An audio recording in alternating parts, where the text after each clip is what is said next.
British magazine The Economist declares Bangladesh the country of the year for 2024.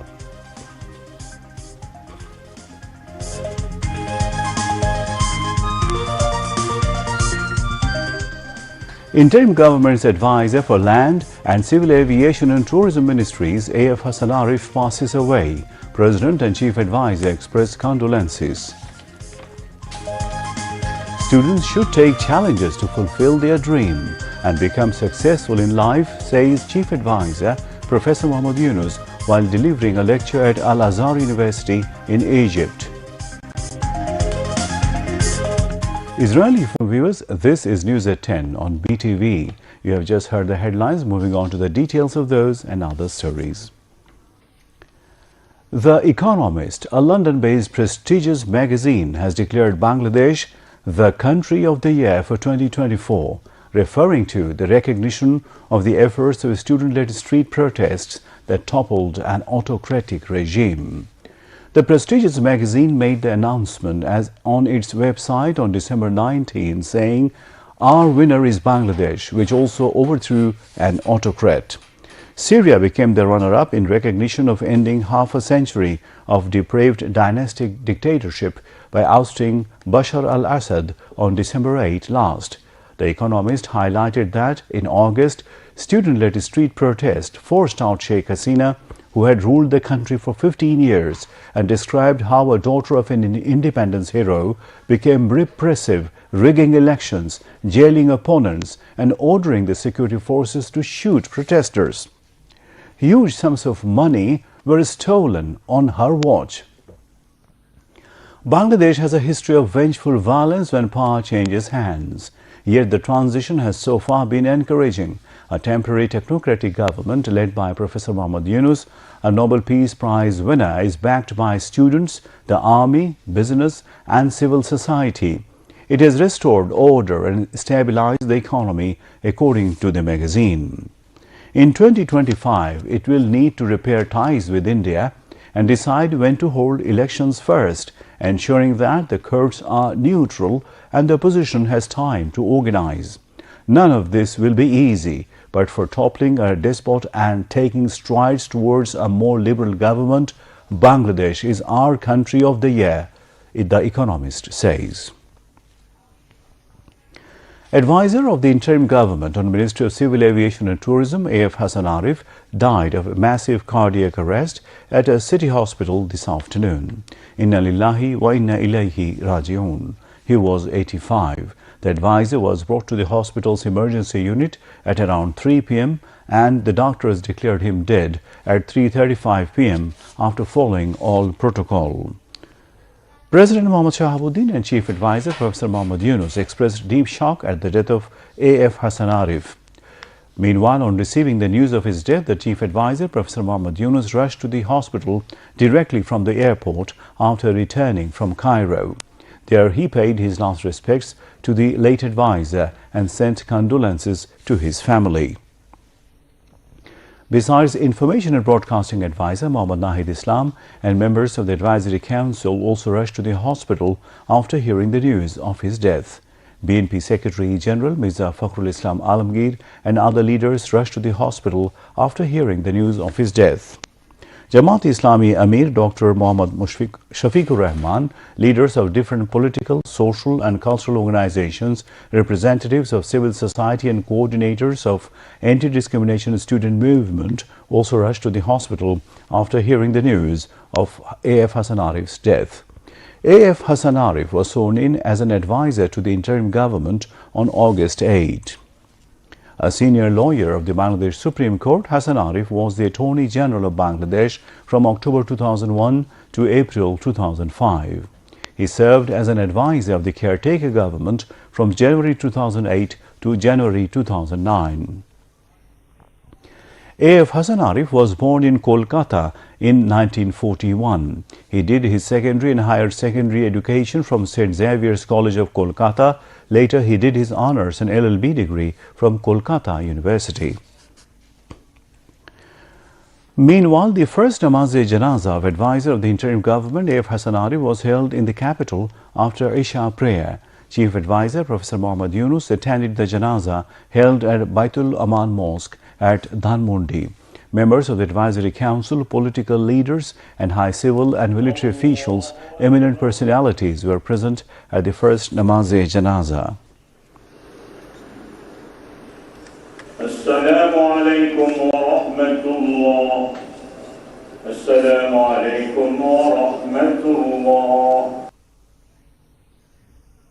Chief Advisor Professor Mohammad Yunus has called upon students to accept any challenge for achieving successes. He came up with the call while addressing the students of Al-Azhar University in Egypt on Thursday night.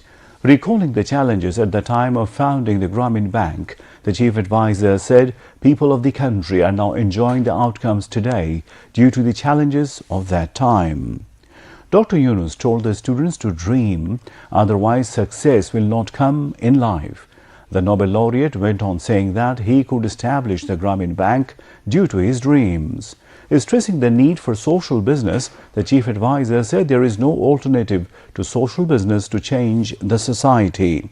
Regarding the 3-0, Professor Yunus said importance has to be given on zero carbon emission, zero poverty and zero unemployment to take the world ahead.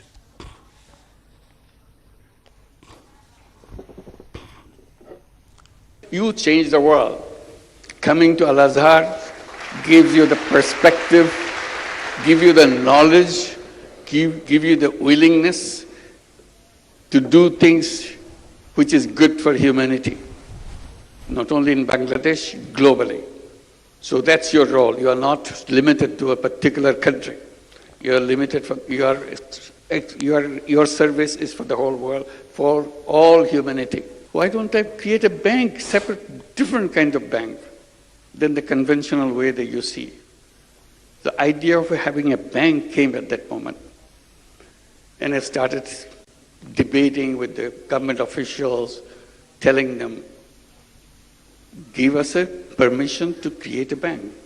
Everybody laughed at it, to create a bank. I called it Grameen Bank or Village Bank and continued to expand. And that became a story after that. Business means you sell something, you produce something, sell something, and get your money back and have a surplus. In my business, there is a surplus. There's no question about it. But I don't want to take it myself. That's the only thing. The rest of it's the same. Why don't you want to take money for yourself? I said, that's my decision, that's all. You don't question that. If you like it, you should do it too. It's fun to do that. How you look at the world, what you want to do with the world. So now I talk about creating a new world. I call it world of 3 zeros.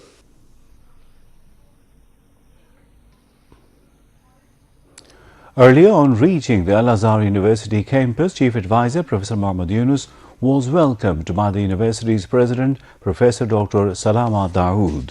Vice President of the Postgraduate Studies and Research of Al-Azhar University, Professor Dr. Mahmoud Siddiq, was present at that time. Chief Advisor Professor Mohammad Yunus returned home this evening, wrapping up his Egypt visit to attend the D8 summit. Information and Broadcasting Advisor Nahid Islam has said fascist Hasina government kept the liberation war under its grip, but July mass upsurge is universal. He urged all to remain vigilant so that none can hatch conspiracy and resort to propaganda against a mass upsurge. He said this at the inaugural session of the week-long 17th International Short and Open Film Festival at the National Museum in the capital today. The advisor mentioned that the government will ensure all cooperation for the production of dynamic films and ensure practice of culture. He laid emphasis for producing realistic and life-oriented films. Among others, photographer Nasir Ali Mamoon spoke at the program presided over by Short Film Forum President Dr. Zahirul Islam. Sarjis Alam, General Secretary of July Shohid Smriti Foundation, said the history of July upsurge is the fruit of the Bangladesh's student people's struggle. The new Bangladesh must be kept going ahead, he added.